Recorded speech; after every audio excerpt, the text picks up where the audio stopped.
સુરત શહેરમાં વધુ એક વૃદ્ધને ડિજિટલ એરેસ્ટની જાળમાંથી ફસાતા બચાવાયા. સુરતના વૃદ્ધાને 50 તોલા સોનું ગીરવે મૂકી અને લોન લેવા દબાણ કરાયું.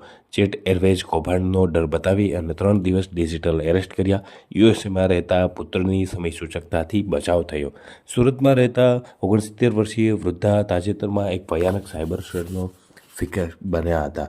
સાયબર ઠગોએ તેમને ફોન કરીને જણાવ્યું કે જેટ એરવેઝના 534 કરોડ રૂપિયાની મની લોન્ડરિંગ કૌભાંડમાં તેમનું નામ આવ્યું છે.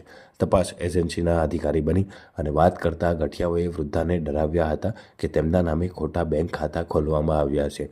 ડરના કારણે વૃદ્ધા સોમવારથી બુધવાર સુધી પોતાના જ ઘરમાં ડિજિટલ એરેસ્ટ રહ્યા હતા, જેમાં ઠગો તેમને સતત વિડીયો કોલ અને ફોન દ્વારા નજરકેદ રાખતા હતા. હાલમાં સાયબર ક્રાઇમ પોલીસે આ મામલે ગુનો નોંધી અને વધુ તપાસ હાથ ધરી છે. વડીલોએ ખાસ ચેતવવા રહેવાની પણ જરૂર છે અને કોઈપણ અજાણ્યા કોલ દ્વારા નાણાકીય વ્યવહાર કે પ્રોપર્ટીની વિગતો આપવામાં ન આવે તેવું પણ જણાવાયું છે. એક વૃદ્ધ દાદી જે એકલી અહીંયા રહેતી હતી સુરતમાં અને એમના 2 છોકરાઓ યુએસમાં રહે છે. એ 3 દિવસ સુધી ડિજિટલ અરેસ્ટમાં હતા અને એને દાગીના ઉપર સોનાના દાગીના ઉપર પ્રયત્ન પણ કર્યો લોન લેવાનું. પછી બેંકે આપ્યું નથી અને પછી એમના છોકરાને ખબર પડી ગઈ, એ રીતે એ બચી ગયા.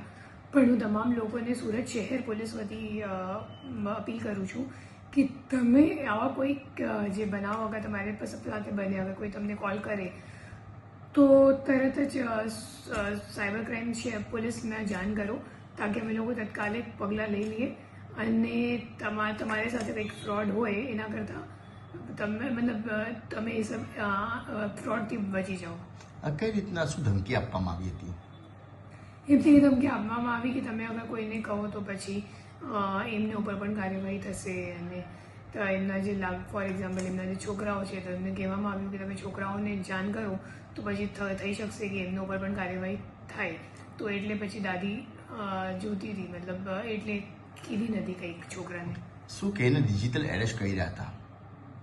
એમને એમ કહેવામાં આવ્યું કે તમારે જે આધાર કાર્ડ છે એ તમે ગઈકાલે કાયદેસર રીતે ઉપયોગ કરો છો અને એના માટે તમારી ખિલાફ મતલબ એક નરેશ ગોયલ કરીને એક માણસ છે, તો એમને ખિલાફ ઈડીએ રેડ કર્યું છે અને તપાસ ચાલુ છે અને એ તપાસમાં તમારું આધાર કાર્ડ સામે આવ્યું છે અને આ આધાર કાર્ડ ઉપર પછી તમારી ઉપર કાર્યવાહી થઈ રહી છે.